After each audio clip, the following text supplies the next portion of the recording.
Over McNeil to the left. Now, Lujan in motion right. All alone is Bob Tucker. Tucker out of bounds at the 3-yard line. Well, hello. Thank you so much for taking time out of your day to check out this video, and welcome to the Gridiron.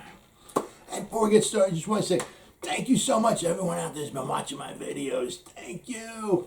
If you give this video a thumbs up, or maybe leave a comment below, or possibly share this video, it would mean so much to me. But anyway, at least thank you so much for just taking time out of your day to check out this video. Thank you. All right. Well, we have the PFF grade for the team and the player grades for the Giants after the Week 9 win, baby, against the Raiders, 23-16. All right, the overall team grade from PFF, all right? Giants are pretty much where they're at last week. They're at number 27. They graded out at 65.7. Houston Texans are the worst. They're 54.9. They are brutal, boy, I'll tell you. Them and the Lions. I mean, somehow the Lions are graded above the Jets and the Texans. But anyway, the offensive grade for the Giants after Week 9, PFF, they're number 28. They're at a 66.4. Their passing grade, there were 2 times this year the Giants, after the Washington football team game and after the New Orleans Saints game, the Giants were the second highest graded passing team, according to PFF. That's when we had Saquon, we had Andrew Thomas, all right, which is huge because hopefully after the bye week, when we play the week, I guess it would be week 11 when we play the Tampa Bay Bucks on Monday night, hopefully we're lucky we can get those 2 guys back. I mean, Andrew Thomas's foot and ankle problems, I mean, hopefully they've gotten better. Hopefully it'll allow them to play. I don't know if, it's one of these things. When healthy, you pencil Andrew Thomas in for the next 10 years. We got our left tackle. We're not worried about left tackles. Boom, he's there. The problem is are these going to be reoccurring injuries that will hamper his playing career? And then also with Saquon. Hopefully we're going to be getting Saquon back, which would be huge because they have to, they have to take account for him. I mean, if you can get Kadarius Toney out there, and they got to take account for him. They got Saquon out there. I don't know about Shepard. Hopefully, he missed this past week. He has another week of rest, and then another week before the Monday night game. Maybe we might have him out there. That would be huge. If we get Kenny Galladay out there, that would be huge. Especially if we get Andrew Thomas, because one of the things was with Daniel Jones was, they couldn't take maybe a lot of shots downfield because they couldn't afford to have Daniel Jones standing in the pocket very long, or he might have been engulfed by the Raiders pass rush. With the Raiders pass rush is really, really good. Let me go over this here just real fast. The Raiders pass rush, let's say, they're number 1. They're number 1 by a little bit. Their pass rush, their grade is an 85.4. All right. Mr. Ngakoue and gang, they're pretty good. Okay, number 2 is the Washington football team, 81.6, and then the Rams, 81.5. So the Giants have to face, all 3 of those teams. So that's why it's so important to have Andrew Thomas out there. So important. Okay, so the Giants passing grade. All right, they are now number 19. They're at a 73. 73 is not bad. Especially when you're missing your left tackle, your starting left guard, and your starting center, right? And your star running back is in and out of the lineup. Kenny Galladay's in and out of the lineup. Sterling Shepard's in and out of the lineup. Kadarius Toney's in. Yeah. All right, their pass blocking grade. Okay, here we go from PFF. Let's just scroll down to the bottom down here. The Giants pass blocking grade. They're number 31. 49.8. Only the Miami Dolphins, who graded out at 49 or worse. 49.8 pass blocking grade. Wow. Receiving grade. Let's see. Here, the Giants. are number 23. The 69.6. Their running grade, yeah. Well, I mean, they had success against the Raiders, so, you know. But their running grade is number 30. They're the 59.5. All right. Only the Falcons and the Texans are worse. Run blocking grade. Let's scroll down to the bottom down here. Let's see. All right, the Giants are number 22, 60.7. But I mean, just to go to show you, when the Cowboys are number 1, the run blocking grade is a 90. Okay, just goes to show you if you get the right guys on the offensive line,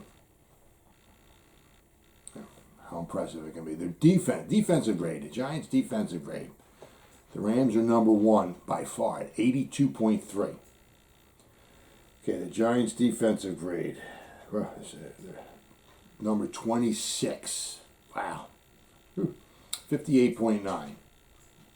And they gave up a lot of yards, but you know they didn't give up that many points, so that's what helped us win the game. That was huge. The run defense, Giants' run defense is number 24, 49.2. In the draft next year, well, I mean, it also helps if you get Blake Martinez back too. Jay Crowder had a lot of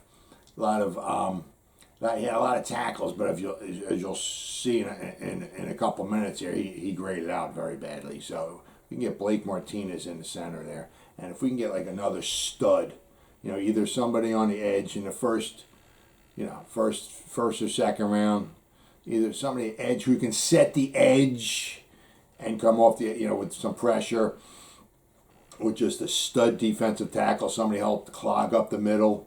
Because as you'll see in a minute here, Danny Shelton did not grade out very well either.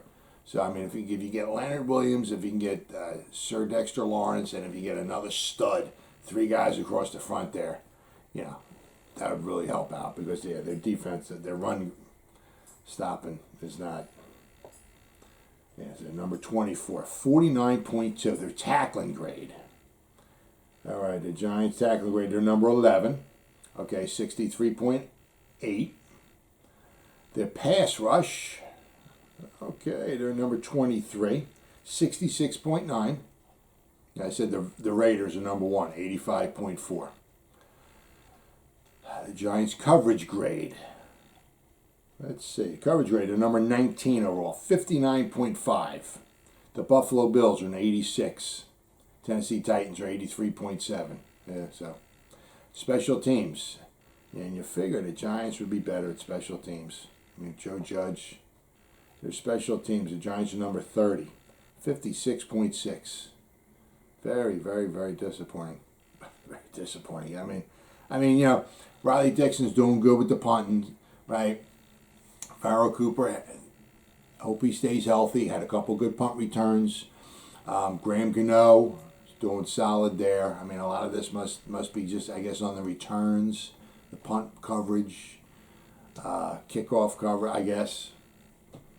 You know, I'm not exactly sure how they break it down, but I mean, you know, our punting is good, and our kicking, you know, Graham Gano is 19 out of 21 on field goals, so he's having another spectacular year for us.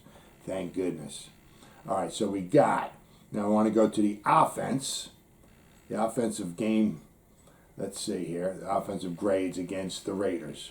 Kyle Rudolph, right? He was number 1. He was about half the snaps. He was in there for 31 snaps. He graded out an 81. I want to just check on him just here real second here. Yeah, see, he started off slow. Against Denver, he was a 47, and then against Atlanta, he was a 56. New Orleans, he was a 57. Dallas, he graded out a 59. The Rams, he graded out a 58. But the past 3 weeks, against Carolina, he graded out at a 72.7. Against Kansas City, 76.4. And then against the Raiders, he graded out an 81. So, past few weeks, he's been doing better. Definitely better. So that's good. That's good, especially because we got him for this year and next year.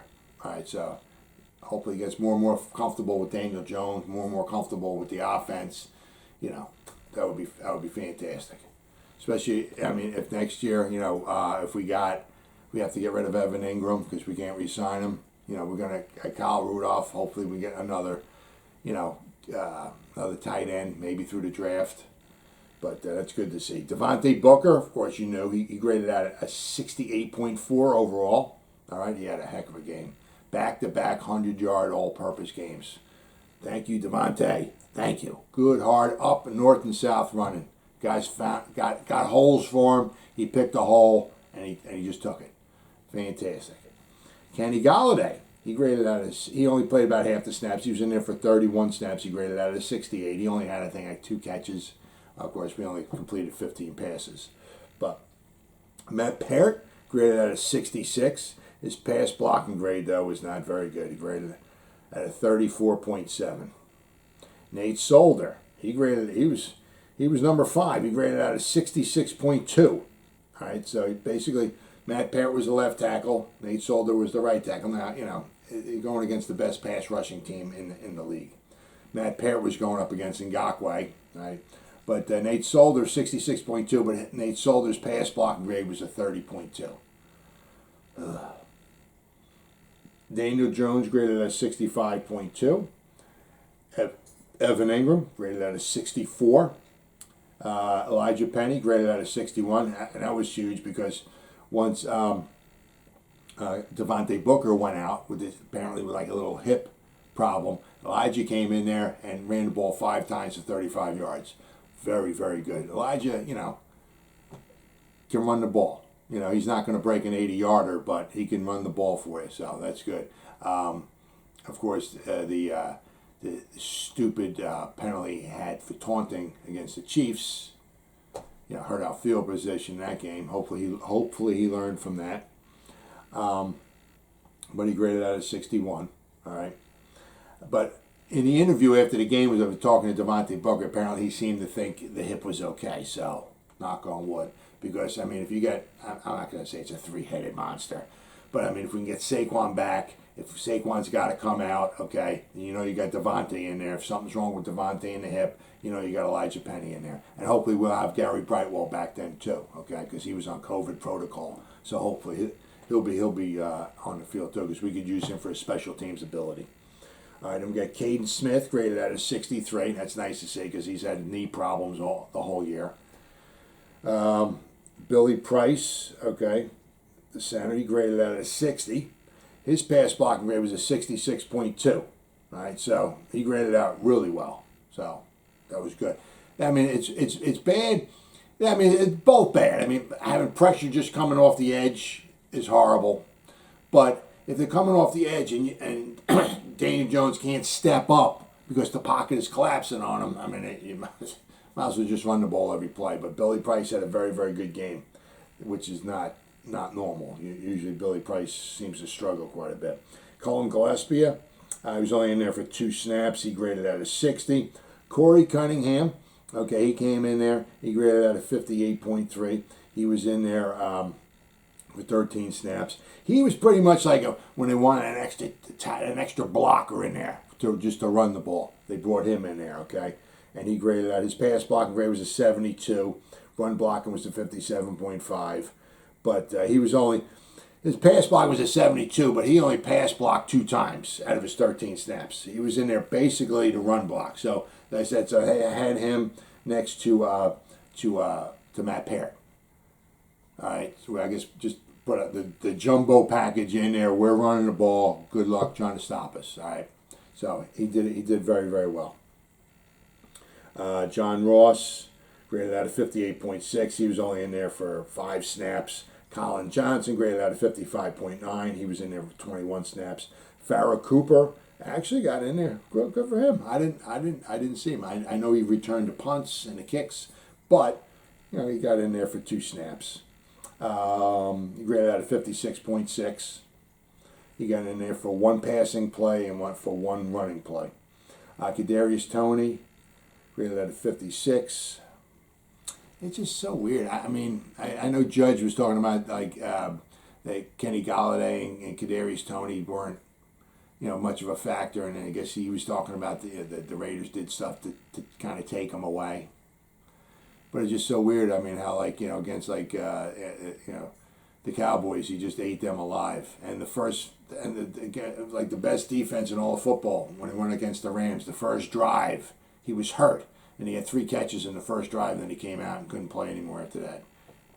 And then now you see, I mean, it's like he's almost kind of like just did the best game, so he's just like disappearing. It's like where is he? He was in there for about half the snaps. I said Kadarius Toney had graded out of 56. Darius Slayton, he was in there for 31 snaps. He graded out of 52.9. Matt Skura graded out of 51. Okay, our 2 guards graded out the absolute worst. Matt Skura graded out at a 51. His pass block grade was a 65.8. Okay, and Will Hernandez, the right guard, he graded out a 46.8, and he graded his pass block grade was a 56.8. All right, so we're gonna have a tough decision with Will Hernandez. Tough decision, to keep him or not. If we get Shane Lemieux back, if we can let Will Hernandez, but then you gotta get somebody to replace him. So you're going to pay Will Hernandez, I'm just throwing a number out there, $8 to $10 million a year. I don't know if the Giants could afford that, or just going to let him walk. And they have to. There's some guys in the first round or two they could draft. You know what I mean? But then again, it's the same thing with Will Hernandez. They got him. He was pick number, I think, 34. So he was almost a first rounder. The Giants draft, and he's, he'll have a good game, then he'll have a bad game, and, they have a tough decision on him. Tough decision. I think Lorenzo Carter, Evan Ingram, Jabrill Peppers, unfortunately, but, I mean, Will Hernandez, I mean, I don't know. It could be interesting to see. Very, very, very, very interesting after the season's over with. See what's going on. All right, so now we got the defensive grades. Let's wrap this up here. Of course, the X-Man. Good, unbelievable, fantastic, very, very, very good, solid 2nd round pick. All right, let's see. Xavier McKinney graded out of 94.5. I mean, kind of like, when we drafted, we got Landon Collins in 2015. Drafted Eric Flowers in the first round, Landon Collins in the second round. How good Landon Collins. Landon Collins wasn't much of a coverage guy, okay? But, he was a good tackler, good team leader and all that and everything. But Xavier McKinney, 2nd round pick, graded out of 94.5. His coverage was a 92.7. Of course, I guess having the 2 interceptions kind of helps, huh? Dexter Lawrence, Sir Dexter, had a very good game, graded out at 88.8. Quincy Roche, yeah, baby! Number 3, graded out at 75.0. His tackling was graded out at a 30, so apparently he must have missed a few tackles in there. But his pass rushing grade was a 77.4.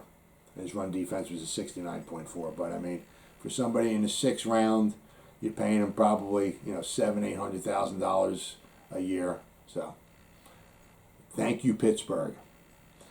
And speaking of Pittsburgh real fast, they fantastic Monday Night Football game. I mean, the Bears, I almost felt bad for them because they had so many penalties called on them, and they almost wound up coming back and winning the football game. They actually had the lead. Justin Fields really looked good last night. Boy, I'll tell you, he looked really good. He looked worth every penny of those draft picks that they gave to the Giants last night. He did really, especially against the Steelers defense in Pittsburgh. Justin Fields played very, very well last night. But the Steelers won 29-27. The Bears missed the last second 65-yard field goal. The ball was like 5, 6, 7 yards short. But now the Bears are 3-6. And now I think right as we speak, I think the Giants have 2 top 10 picks next year. Obviously, we want the Giants' own pick to be far worse because we want the Giants to do well in the second half, at least 4-4, right? So the Giants might wind up with like maybe a top 15 pick for their, if they can go 4-4. But anyway, at least the Bears, they're 3-6, and I think we have a top 10 pick from the Bears, and that could be huge, really huge for us, especially if we're trying to, get edge rusher, or there's a couple of good offensive linemen out there. It might be in the top 10, might be in the call for the Giants, and that would be huge because we got to help this offensive line. Got to help this offensive line. Leonard Williams, another great game, graded out of 73.7. Let's see, Julian Love, Mr. Duct Tape, graded out of 70.8. Aaron Robinson, baby, he was on the field only for 7 snaps, but he was graded out of 65.5. Okay, all right. All 7 snaps, Aaron Robinson was on the field. It was in pass coverage, and he graded out of 65.4 in his pass coverage. So, okay, against Derek Carr and the Raiders, that's pretty good, right? It's only his 2nd game. It's good to see him on the field. Good to see him on the field. Adoree Jackson graded out at a 63. Let's see, Sam Beal, he was on the field for 1 snap. He graded out at 60.2. Keenan Crossan, he was on the field for 1 snap. He graded out at 60. Azeez Ojulari, he graded out at 58.3. Let's see, his pass rushing grade was a 55.3. Trent Harris, okay, he graded out at 57.6. Then Logan Ryan, he graded at 56.6, but he had 9 tackles. He led the team once again in tackles. So the dude's tackling. So we got to be very, very happy we got Logan Ryan on the team. Darnay Holmes, all right, he graded out at 54.9. Reggie Ragland, 52.1. Raymond Johnson III, graded out at 44.5. Austin Johnson, 43.7. Benardrick McKinney, graded out at 42.5. Danny Shelton, graded out at 39.7. James Bradbury, graded out at 37.2. I mean, his coverage grade was a 44.5.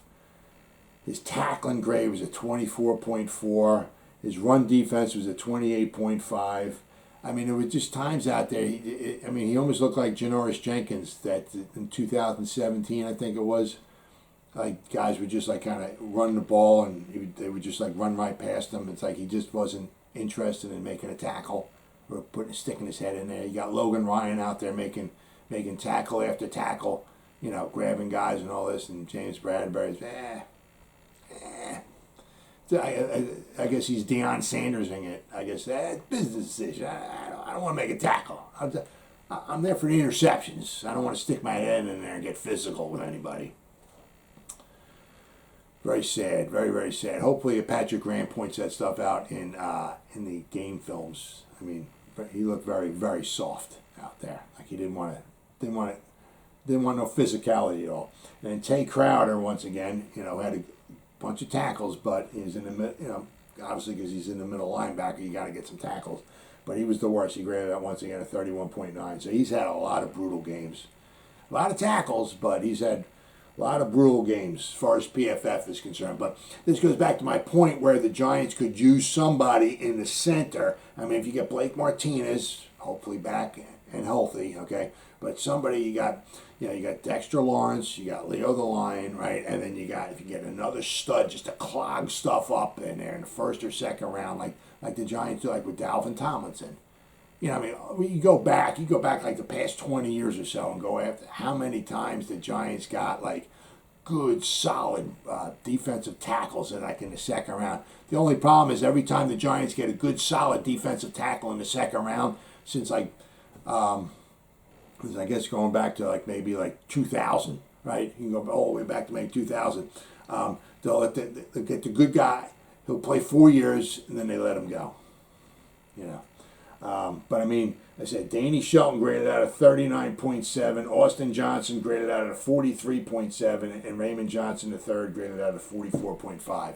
Very, very weak. I mean, that's one of the reasons why the Giants gave up almost 6 yards per carry. I mean, very, very, very weak. I mean, they got to be solid up the middle. It all starts with the 2 sides of the ball. You're going to have, conservatively speaking, 3 out of the top, 40, 45 picks. All right, hopefully get somebody to help the defensive line. All right, or a good, outstanding edge rusher, and you got to get at least 1, if not 2 people on the offensive line. But that's the grades for after week 9. We got a bye week. Hopefully we get some guys healthy, And hopefully, when we play the Tampa Bay Buccaneers after week 11, hopefully we can make a good showing because we'll be healthy. And hopefully we got 8 games to go. And hopefully we can end the season at least maybe 500, at least 4-4, maybe 5-3 like we did last year. That would be pretty special. But even if we wind up 5-3, we'll still be, 8-9. So, but anyway, it'd be nice to end the season, on a winning streak going into the offseason. Well, as always, guys, thank you so much for taking time out of your day to check out this video. You guys stay safe out there and go Giants. Woo!